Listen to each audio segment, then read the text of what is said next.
De modo que el que come del pan del Señor y bebe de su copa no siendo digno, será culpable por la sangre y por el cuerpo del Señor. Por este motivo, examínese cada uno a sí mismo, y entonces coma de este pan y beba de esta copa. Porque el que come y bebe de él, no siendo digno, come y bebe condenación para sí mismo, por no discernir el cuerpo del Señor. Por esta causa hay muchos enfermos y debilitados entre ustedes, y muchos han muerto. No obstante, si nos juzgáramos a nosotros mismos, no seríamos juzgados, pero al ser juzgados por nuestro Señor, ciertamente somos disciplinados para que no seamos condenados con el mundo. Así que, hermanos míos, cuando se reúnan para comer, espérense unos a otros, y el que tenga hambre coma en su casa, para que no se reúnan para condenación. Acerca de los demás asuntos les daré instrucciones cuando llegue. Amén. Oremos. Padre Celestial, aprovechamos esta oportunidad, Señor, para llevar oraciones congregacionales a Ti, en el nombre de Jesús. Orar por nuestras familias, todos los presentes, Señor. Aquellos familiares nuestros que no Te conocen, atráelos a Ti con tu evangelio. Así sea usándonos a nosotros a otros, pero que Te conozcan, Señor. También oramos por nuestros dirigentes en nuestro país, nuestro presidente, ministros, magistrados y todos los que colocaste Tú en los lugares de eminencia del país, para que Te conozcan, Señor, y Te sirvan con temor y temblor. Los guardes, Padre. Todas las cosas, Señor, sabemos que están encaminadas para el bien de los que Te aman. Aún, Señor, los asuntos políticos y económicos. Te rogamos, Señor, nos perdones. Abre nuestros ojos en esta oportunidad al estudiar ese texto. Ilumínanos. Concédenos el mismo sentir a todos los presentes. Danos humildad. Guárdanos de todo tipo de presunción. Señor, Te necesitamos. Te necesitamos con todo nuestro ser. Y nuestros hogares también, Señor. Te exaltamos y bendecimos en este día que nos regalaste, que santificaste de los cielos para Tu gloria. En Cristo Jesús. Amén. Amén.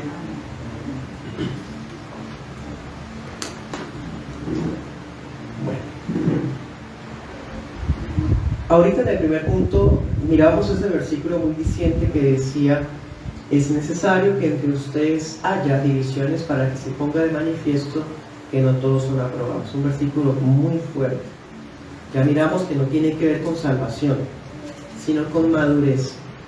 De todas formas, sí es muy diciente, porque la división es una obra de la carne que daña el cuerpo de Cristo.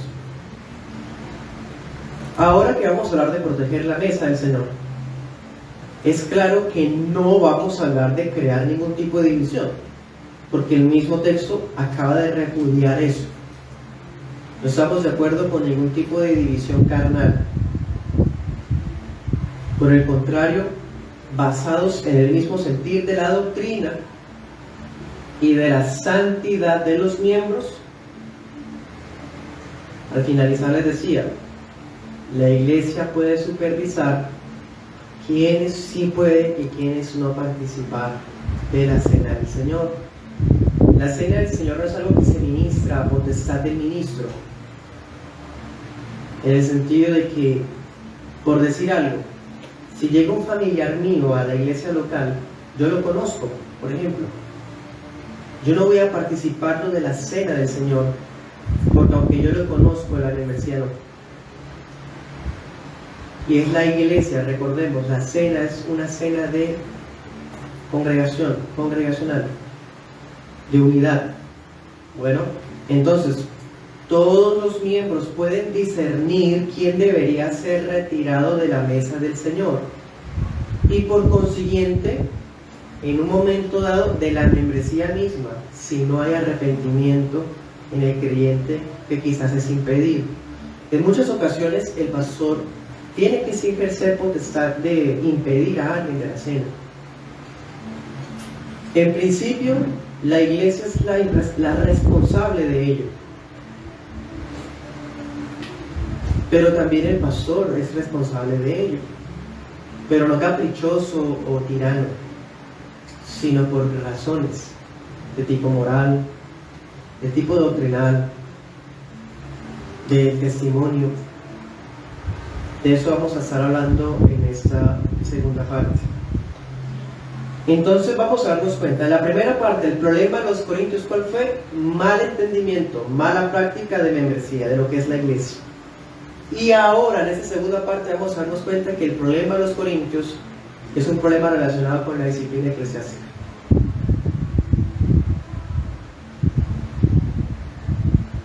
El problema práctico de la iglesia de Corinto era la falta de disciplina.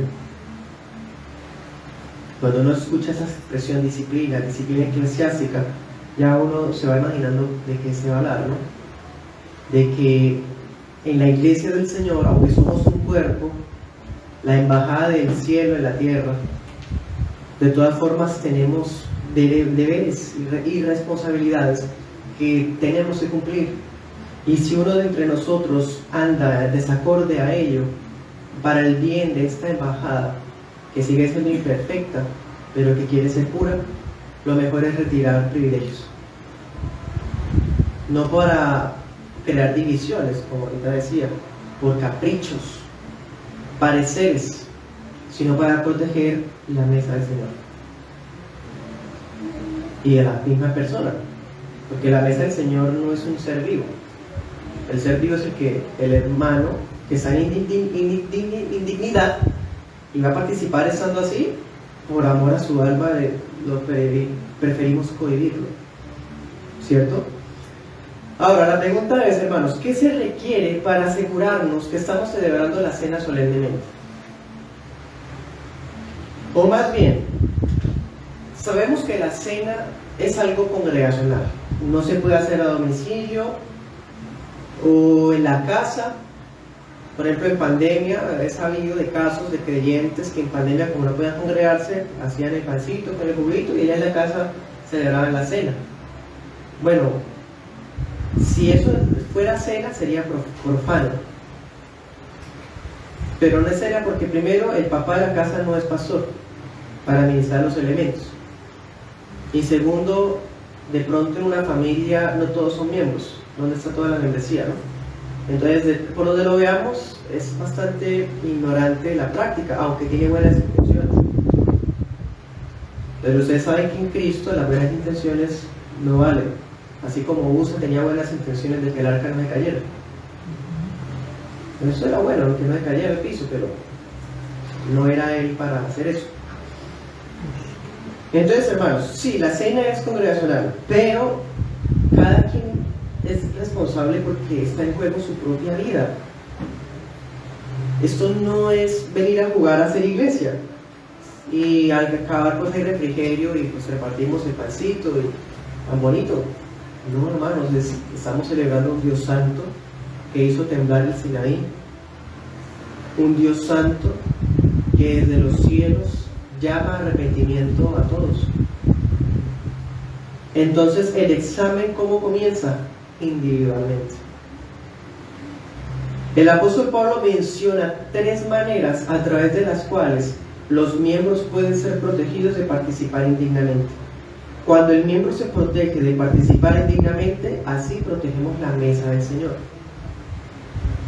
Primera instancia, ¿qué leímos en el texto? En el 28 está más explícito. Por este motivo, ¿qué? Examínese cada quien a sí mismo y coma así del pan, ¿sí? O sea, yo voy a comer del pan y participar de los elementos así como examinado.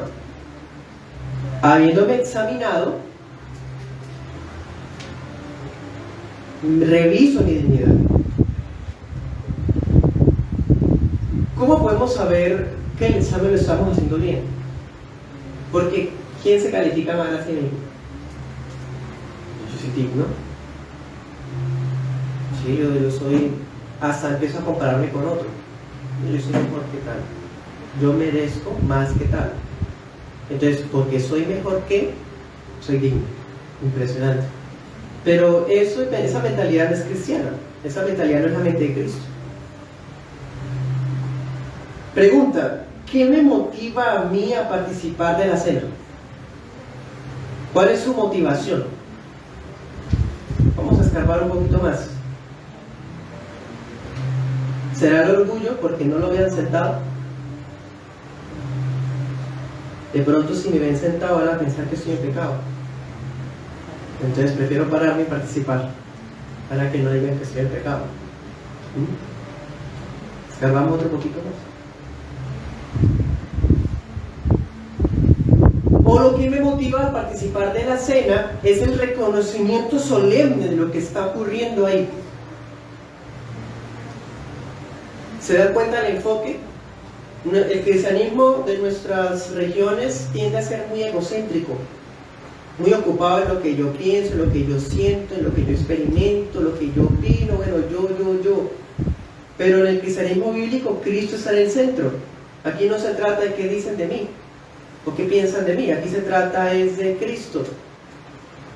De que si yo me estoy examinando a mí mismo y al momento de participar de la cena estoy viendo a Cristo, no literal, pero sí espiritualmente ahí.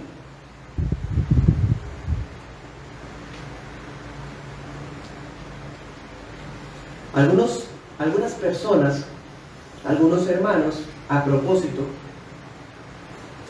ahorita varios me hicieron algunas preguntas relacionadas con esto que voy a decirles, así que veo que es bastante oportuno. ¿Qué ocurre con creyentes que provienen de otras congregaciones, que practican doctrinas cuestionables? Empecemos por algo. La razón principal por la cual yo huyo de una iglesia, porque dejó de ser iglesia, es el día cuando se hablan doctrinas heterodoxas, doctrinas heréticas, malas enseñanzas. Segundo, cuando hay inmoralidad. Hoy día está de moda no solamente el ministerio femenino, hoy está de moda el ministerio de adúlteros.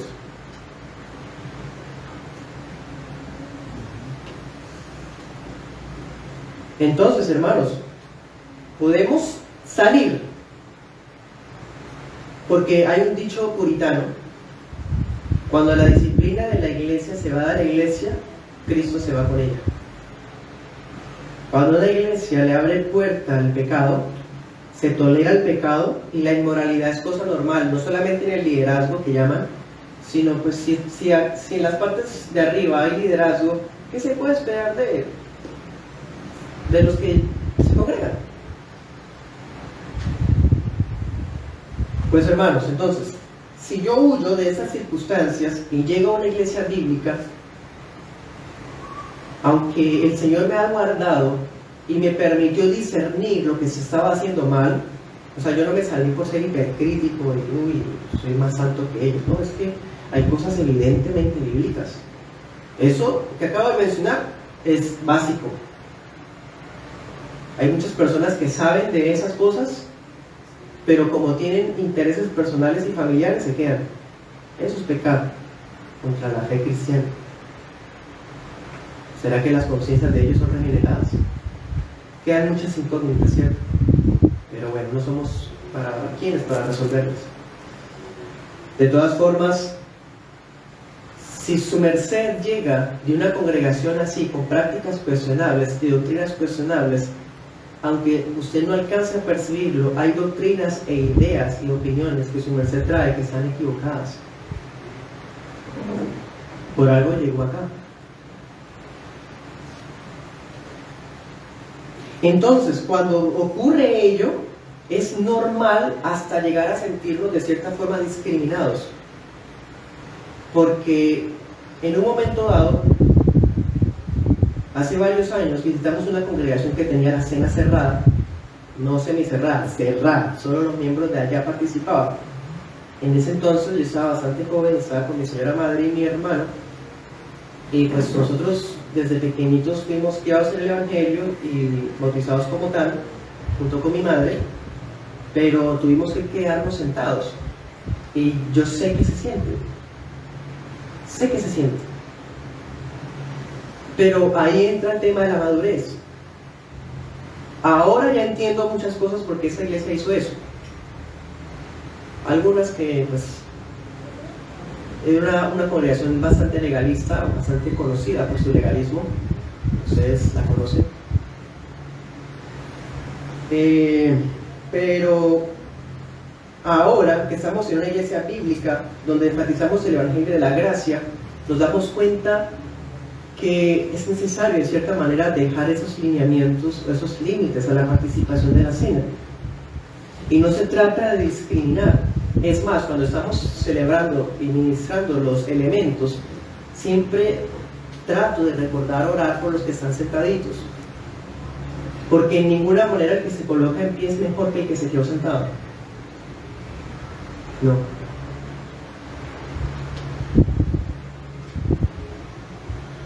Ahora, eso hablando de congregantes de otras iglesias. Ahora pensemos, muchas de esas congregaciones existe un liderazgo muy fácil. Allá es muy fácil ser miembro. Por ejemplo, pasar al altar y decir algo, unas palabras, convierte en miembros a algunas personas.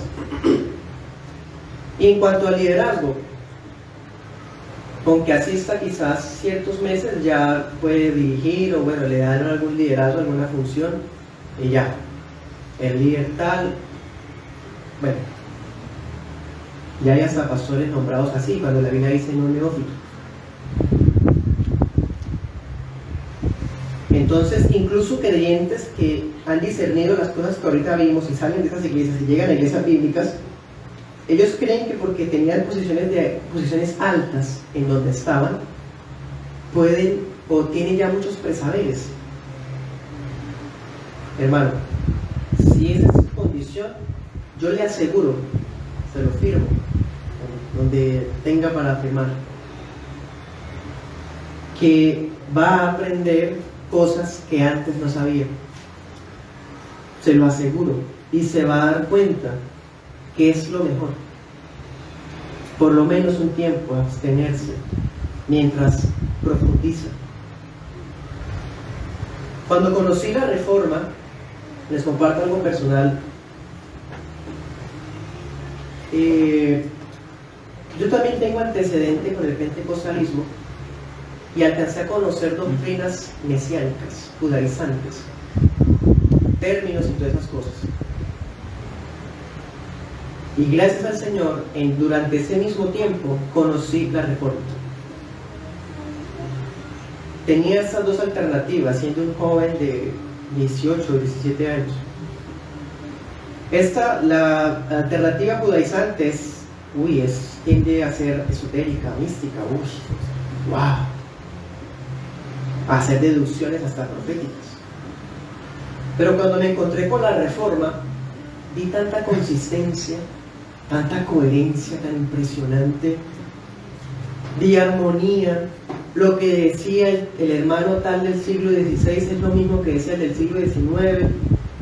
La enseñanza del siglo XVII es la misma que el predicador que estaba viendo en YouTube, que vive todavía.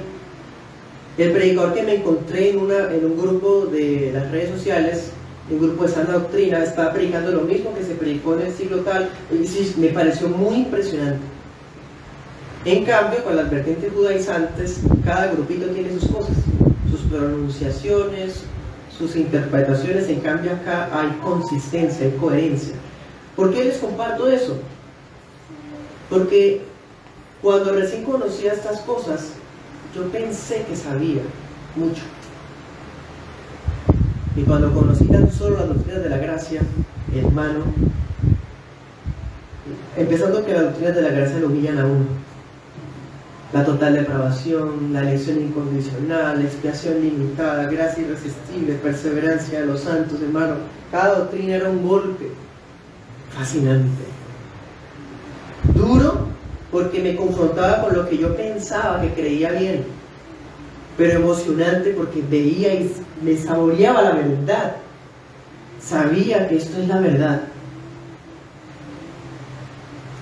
Entonces, por más de que algunos creyentes que nos visitan hayan estado en posiciones altas en aquellas congregaciones, le aseguro, mi hermano, que hay mucho por delante. Y en ese mucho por delante, el Señor nos conceda madurez para esperar con paciencia los beneficios de una iglesia local bíblica. Bueno, porque ahora preguntemos algo. Si un creyente nos visita, ellos pueden comprender, como vimos esta mañana, ¿cuán entrelazado está la sana doctrina con la sana práctica? Un hermano compartía en la mañana que algunas congregaciones piensan que la cena del Señor se puede llevar a domicilio porque tiene poderes de sanidad. Hermanos, yo personalmente, esto es solo una opinión mía, eso que voy a decir. Yo creo que a través de la práctica de la cena o de la predicación de la palabra o en algún momento del culto, Dios puede hacer un milagro. Dios puede traer sanidad. Pero lo que yo no puedo aceptar es atribuirle poder a algo, ni a alguien que tenga el don, ni a un elemento que se vuelva súper especial o sacrosanto, del cual emana luz y poder. No, hermano, de ninguna manera. Ahora, ¿por qué debemos proteger la mesa del Señor? La protegemos cada uno. Yo protejo la mesa participando yo con dignidad. Pero esa dignidad no tiene nada que ver con mi opinión que tengo de mí mismo. Por lo que ahorita les decía, yo pienso bien de mí mismo. Sí. Entonces el examen tiene que ser más a fondo. Entendemos que el que participa de la cena está implicando que rompió con el pecado y con la mundanalidad. ¿Qué es lo que se celebraba en la cena? Dijimos ahorita, una muerte. No, una muerte no. La muerte de Cristo. No es un espacio para risas y brindis, gaseosita y pan con queso. Solemne, hermano, solemne. No tiene poderes místicos, no hay transustanciación, pero igual es una conmemoración tan profunda que tenemos la convicción de que la presencia espiritual de Cristo está ahí. Lo que pasa es que algunas congregaciones traen ese imaginario de que es solamente un recordatorio. La cena es memorial, sí, pero es más que un memorial, porque estamos discerniendo la presencia espiritual de Cristo entre nosotros.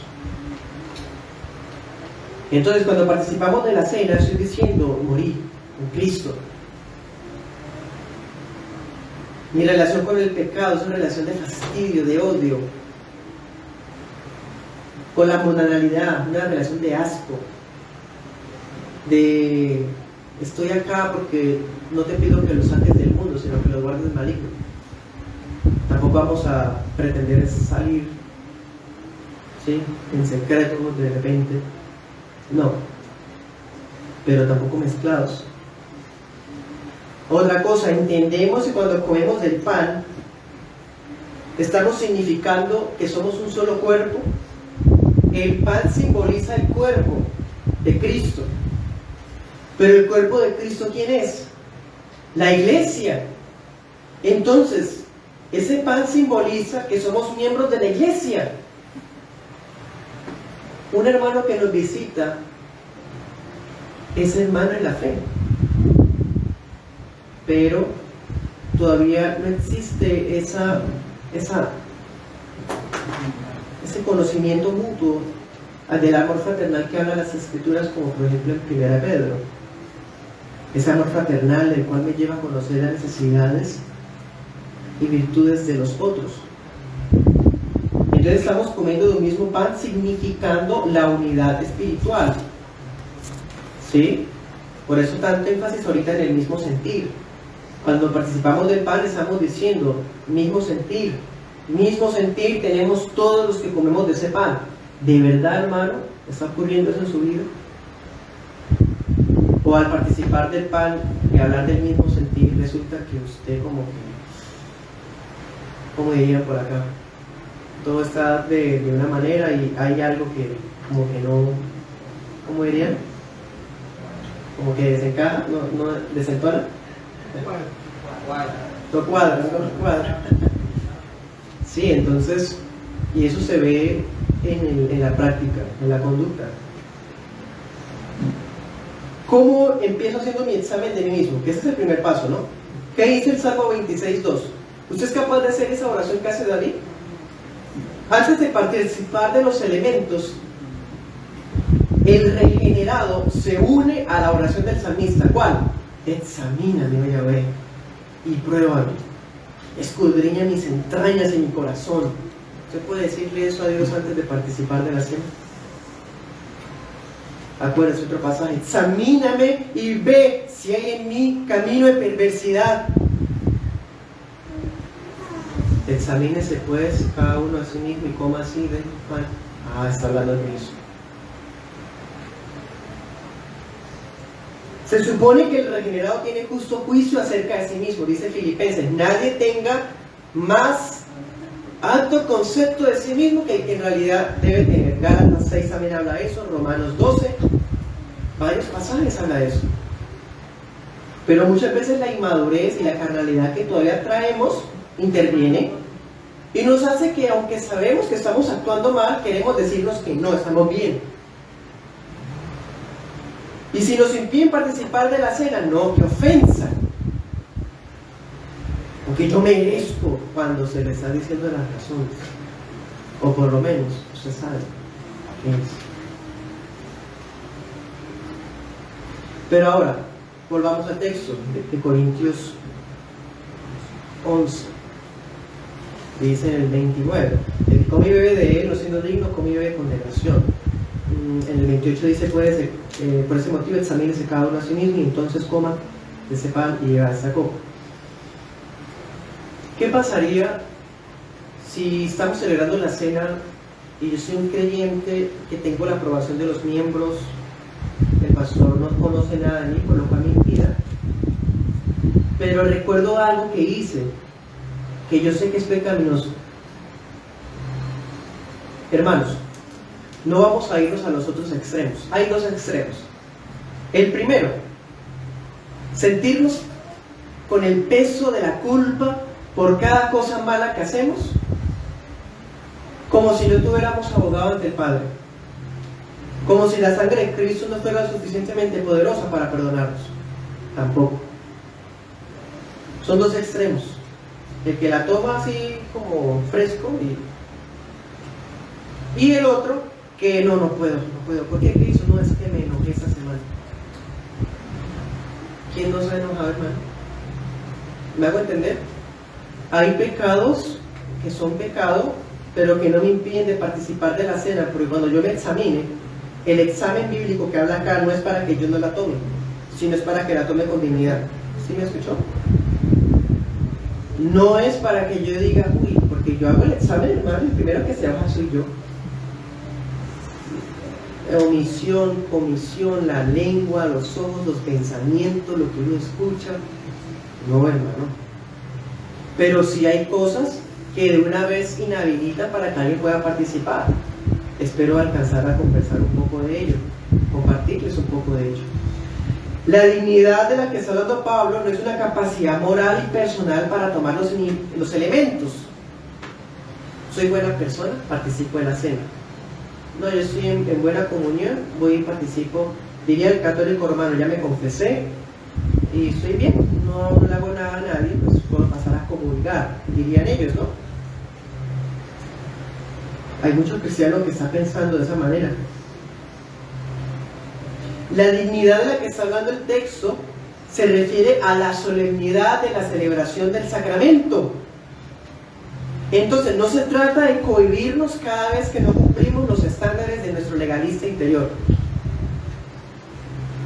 o de que algún hermano dice, no, mire hermano, es que no me parece, la otra vez usted me hizo esta mirada así, o el color de su camisa como que no me parece, hermano. yo creo que usted no debe participar de la cena. No nos vamos a someter a la conciencia de alguien que sea débil, a cohibirme de participar de la cena porque la opinión de alguien, ni tampoco cohibirme por todos los pecados que cometemos en el día a día, como por ejemplo el enojo que ahorita les decía.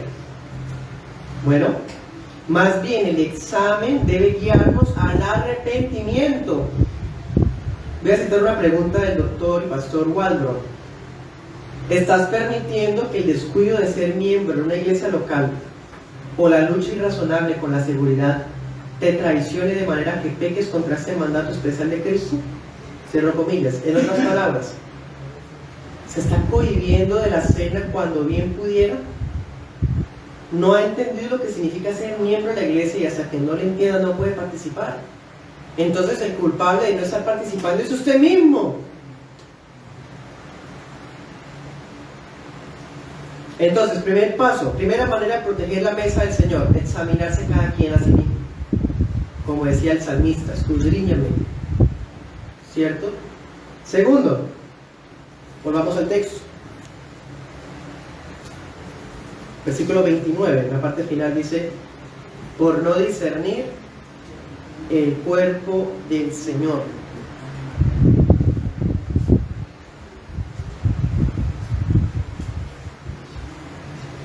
Discernir el cuerpo del Señor es la segunda manera de revisar la dignidad.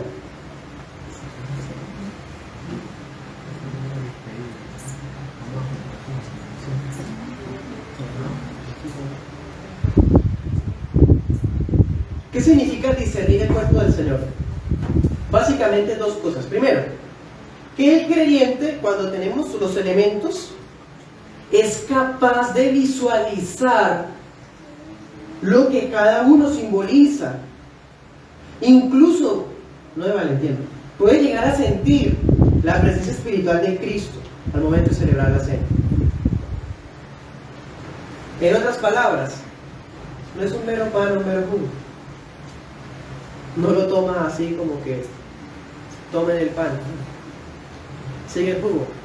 O a veces ni siquiera se ha dado la orden y no. La dignidad o el discernir el cuerpo del Señor acá en este caso es primero visualizar el símbolo, verlo como tal, sentirse esa seguridad de lo que está ocurriendo ahí. No está ocurriendo un sacrificio, pero sí me está recordando el sacrificio. Segundo, discernir el cuerpo del Señor. ¿Usted discierne el cuerpo del Señor? ¿El cuerpo del Señor quién es? La iglesia, otra vez la iglesia. ¿Conoce usted a sus hermanos? ¿Los hermanos lo conocen? ¿Cómo puede discernir el cuerpo del Señor? ¿Cómo? ¿Me hago entender? El creyente entiende y vive la verdad de que el Espíritu Santo nos hace uno con un cuerpo. ¿Qué estaba ocurriendo en los Corintios que vimos esta mañana? Se adelantaban, habían divisiones. Los ricos llevaban bastante y cuando llegaban los hermanos necesitados ya no tenían nada para comer.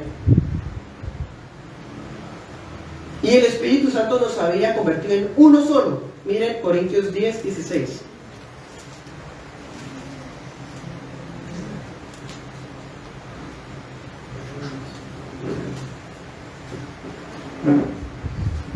Dice, la copa de acción de gracias, ahí donde está el término de Eucaristía en griego, el término en el griego, hermano, ¿sabes? Pero bueno, la copa de acción de gracias que bendecimos, ¿no es la comunión de la sangre de Cristo? El pan que partimos, ¿no es la comunión del cuerpo de Cristo? Por tanto, del mismo modo que el pan es uno, así todos nosotros somos un cuerpo, porque todos nosotros somos partícipes de aquel único pan. ¿Cuántos pueblos tiene Dios? Uno. ¿Cuántos cuerpos hay en una iglesia local? Uno. Espiritual, uno. Entonces, al participar de la cena, ¿discierne usted el cuerpo del Señor? ¿Sus hermanos? ahí lo que les decía ahorita, supervisarlos, cómo están. No se trata de, como les he dicho en otras ocasiones, chismear o ser entrometidos o opinar, como ahorita les decía, los ejemplos esos que puse hasta un poco jocosos, pero hermano, pero sí se trata de proteger al hermano, y así protegemos la mesa del Señor, porque la mesa del Señor, vuelvo y digo, no es un ser vivo. El ser vivo son los hermanos. Las almas por las que Cristo murió son los hermanos, no la mesa. Pero esa mesa tiene los elementos que son solemnes, entonces los cuidamos. ¿Cómo los cuidamos? Protegiendo que todos estemos en el mismo sentir. ¿Cómo está la iglesia? En el mismo sentir. Esa es la razón por la cual la cena se da solamente entre miembros, por algunas salvedades que son demasiado excepcionales. Pero a la luz de esto que estamos compartiendo, espero que cada quien pueda, pues, llegar a sus propias conclusiones. Entonces, ahora, ¿qué tipo de pecados son los que haría que cuando me examine ya definitivamente tengo que sentarme? Volvamos a Corintios 11. ¿Qué habla el comienzo de Corintios 11? Mire por encima, ¿de qué está hablando el comienzo?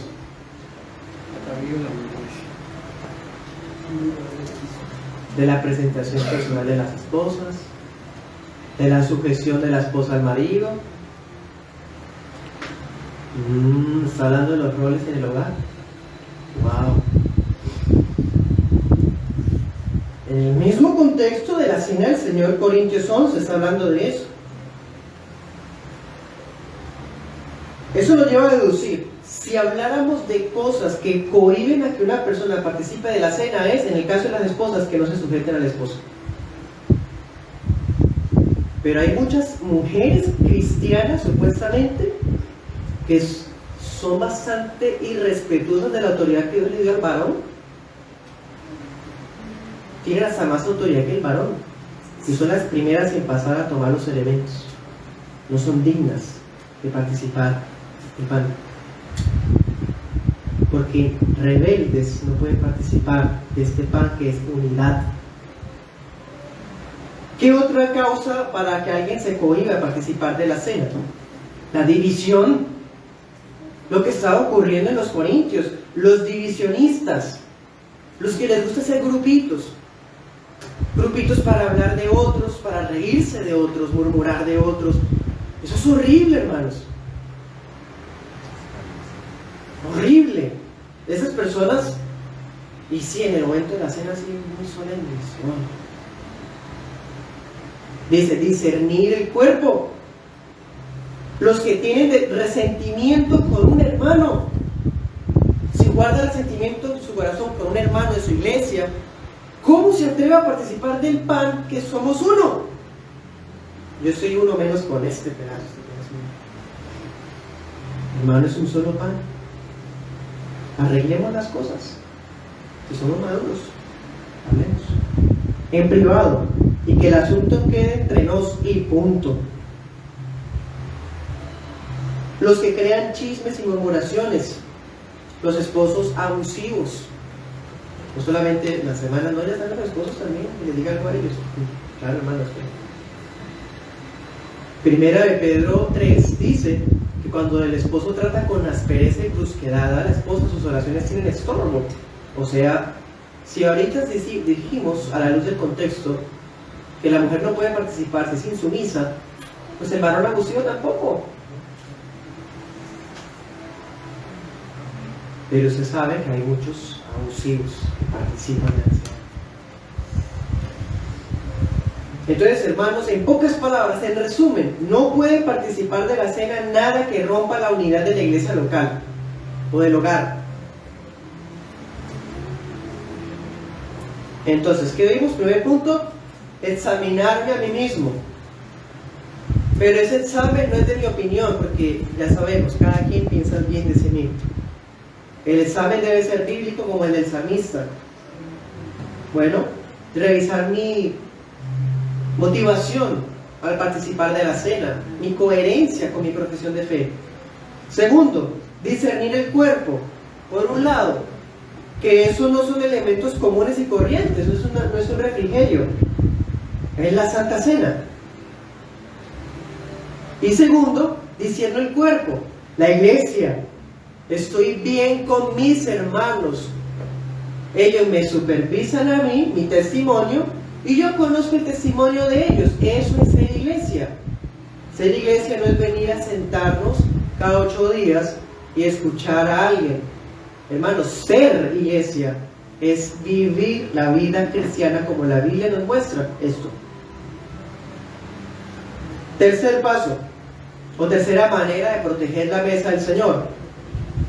Volvamos al texto principal de Corintios 11, verso 31. Dice: no obstante, si nos juzgáramos a nosotros mismos, no seríamos juzgados, pero al ser juzgados por nuestro Señor, ciertamente somos disciplinados para que no seamos con el mundo. Tercera manera, la iglesia tiene la potestad de impedir la participación de la cena por asuntos relacionados con la disciplina eclesiástica. ¿De qué está hablando acá? De juzgarse a sí mismo. ¿Quiénes? Después del examen, revise abajo. Nos juzgamos entre nosotros, los miembros. No es que no juzgue para que no sea juzgado. La Biblia dice que no hay que juzgar. No hay que juzgar injustamente, pero juzgar es muy necesario. No en un sentido déspota o como un juez injusto, pero sí para discernir, hermanos. Entonces, la tercera manera es los juicios para los de adentro. La iglesia puede aplicar censuras a un miembro que está en indignidad y ese miembro ha sido obstinado, él no se ha abstenido, él dice que está bien, pero todo el mundo en la iglesia se da cuenta que no. La iglesia tiene la autoridad, tiene el derecho, tiene el deber de hacerle ver a esa persona: hermano, hermana, escape por su alma, ¿qué está pasando? O usted ve y se queda callado, o peor aún, comparte su inconformidad espiritual con el otro hermano. No, busque a su hermano o hermana que usted ve que está mal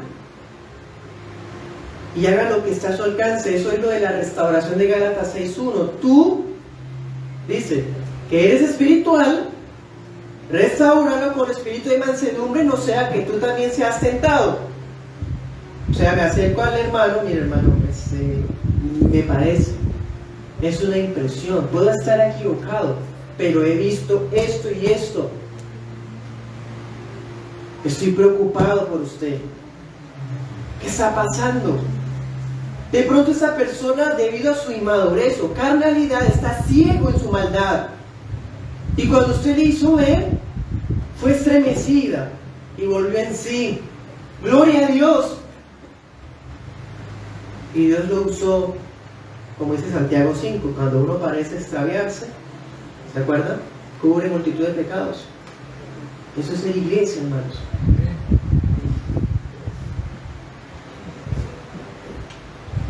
Entonces,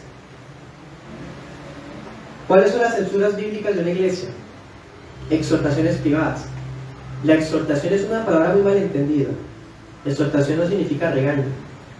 Exhortación significa dar ánimo.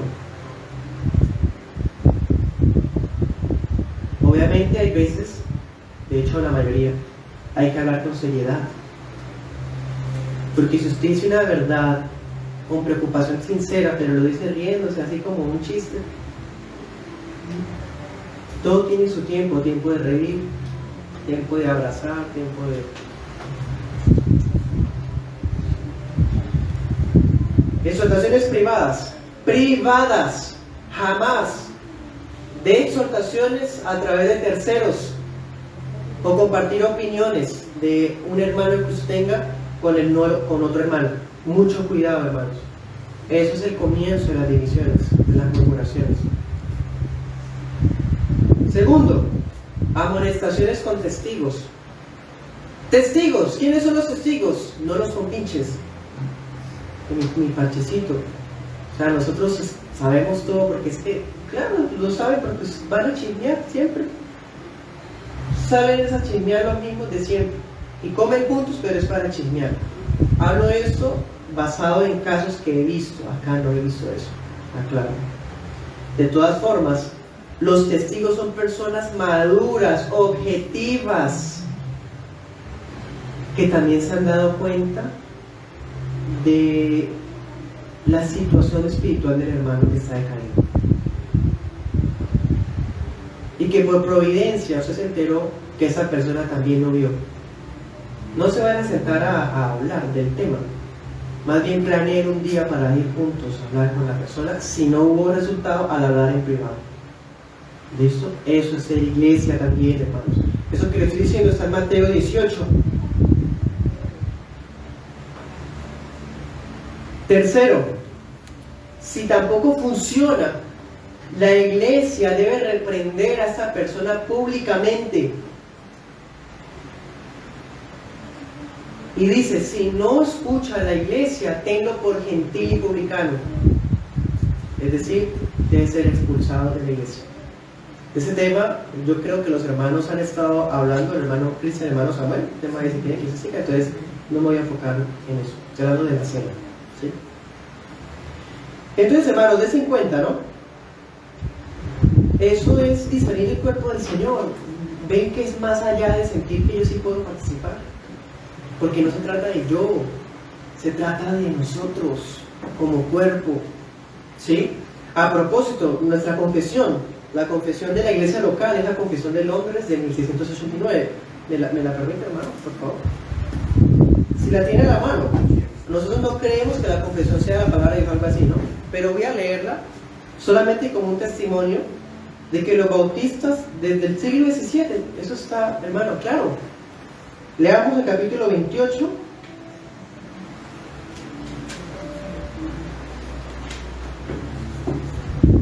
Párrafo 7 y 8.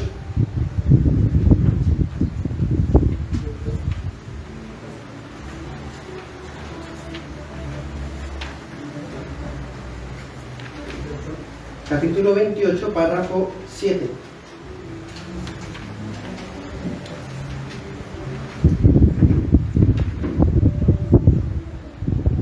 No, perdón, debe ser 26, perdón.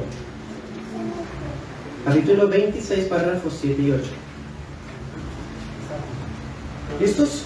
Dice: a cada una de estas iglesias así reunidas, el Señor, conforme a su voluntad declarada en su palabra, ha dado todo el poder y autoridad en cualquier sentido necesario para realizar el orden y la adoración y la disciplina que Él ha instituido para que la guarden, juntamente con mandatos y reglas para el ejercicio propio y correcto y la ejecución del mencionado poder. Ahí está hablando de la disciplina eclesial y de los distintos puntos de la liturgia. ¿Sí? Ahora miren el 8.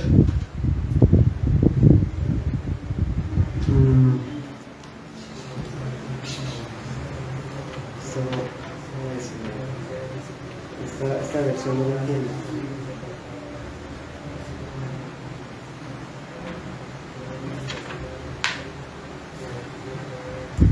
Vamos al capítulo 30. Perdón, capítulo 30. Miren el 7. 30.7.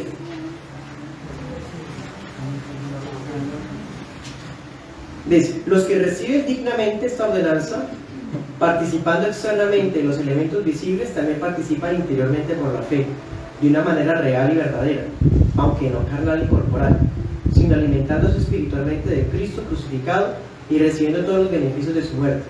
El cuerpo y la sangre de Cristo no están entonces ni carnal ni corporal, sino espiritualmente presentes en esta ordenanza para la fe de los creyentes, tanto como los elementos mismos lo están para sus sentidos corporales. Miren el 8.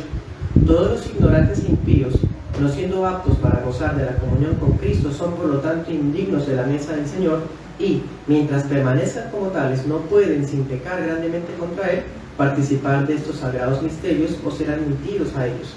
Además, quien quiera que los reciben dignamente es culpable del cuerpo y de la sangre del Señor, pues come y bebe juicio para sí. Dense cuenta que tiende hasta ser bíblica no muy textual, ¿no? La confesión en muchos casos. Pero ahí habla de ignorantes e impíos. Es una expresión bastante fuerte la que usa ahí. ¿Qué significa? Ahora, cuando la confesión habla de esa manera, está diciendo que se debe prohibir a dos tipos de personas básicamente. Primero, se prohíbe la cena a personas que son simples asistentes al culto, porque no han profesado la fe, o miembros cuyo andar ya se está confundiendo con el de los impíos. ¿Sí? Eso puede incluir a creyentes cuyo testimonio y doctrina son desconocidos para los otros miembros. No los conocemos, entonces no podemos dar testimonio de eso. Segundo tipo de indignidad que habla aquí de la confesión. Usted mira, hay varios versículos que lo corroboran, pero ya se me mejor tiempo. Cuando alguien trata como algo corriente, el símbolo, ¿no? Pasa por alto el autoexamen, pasa por alto que la membresía lo apruebe, ¿sí? O más bien, alguien que haya sido puesto en disciplina y de todas formas quiere participar. Hermano, eso es gravísimo. Ese es el impío del que está hablando. Bueno, entonces un miembro amonestado por una conducta que no ha sido reconocida ni cambiada no está discerniendo el cuerpo del Señor. Cualquiera que sea objeto de disciplina eclesiástica, aunque sea de otra iglesia hermana, no puede participar de la cena. Porque eso, si llega alguien en disciplina a otra iglesia, ¿qué va a venir a hablar? Habla mal de la otra iglesia. ¿Qué debe hacer el pastor a la iglesia? Comunicarse con el pastor para ver las cosas, escuchar las versiones. Pero bueno, entonces por eso nosotros hablamos de mesa semicerrada, o diría Waldron, comunión restringida. O sea, los miembros de nuestra iglesia no son los únicos que pueden tomar la cena.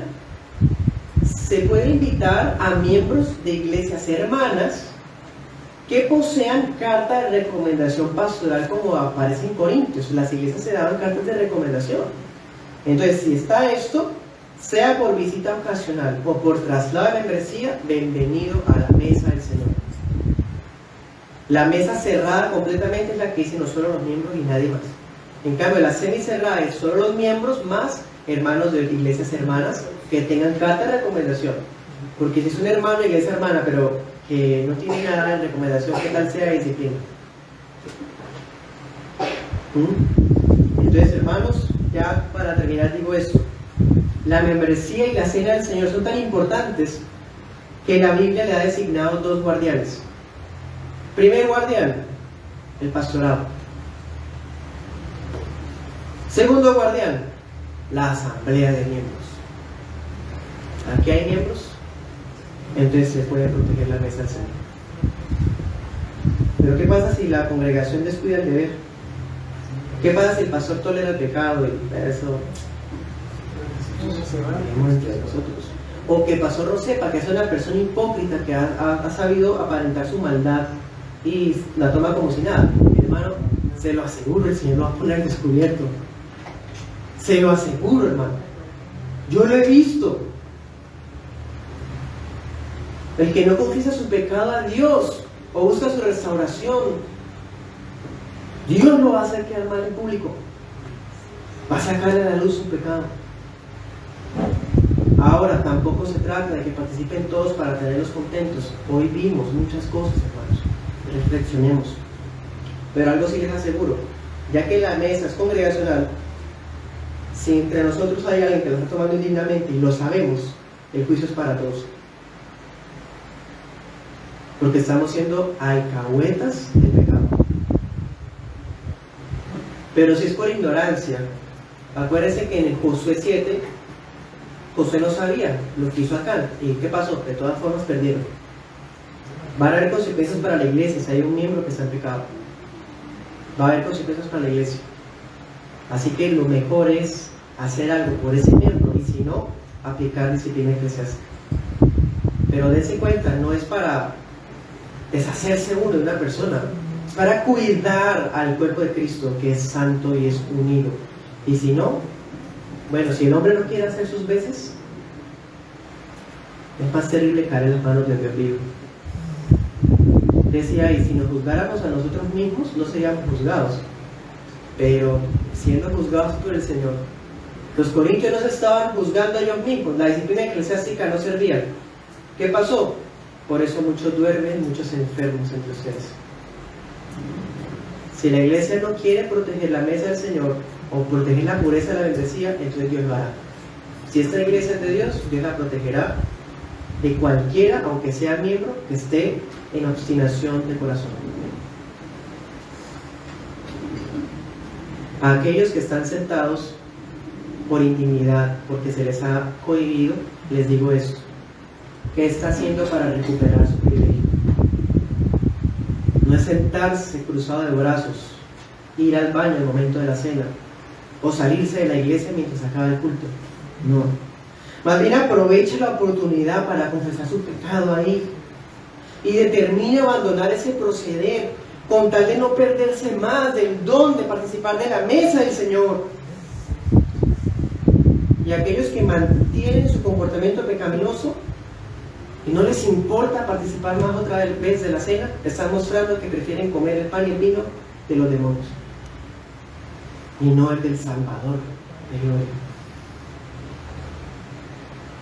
Apocalipsis 19:7 dice que en la gloria comeremos la cena con la iglesia universal.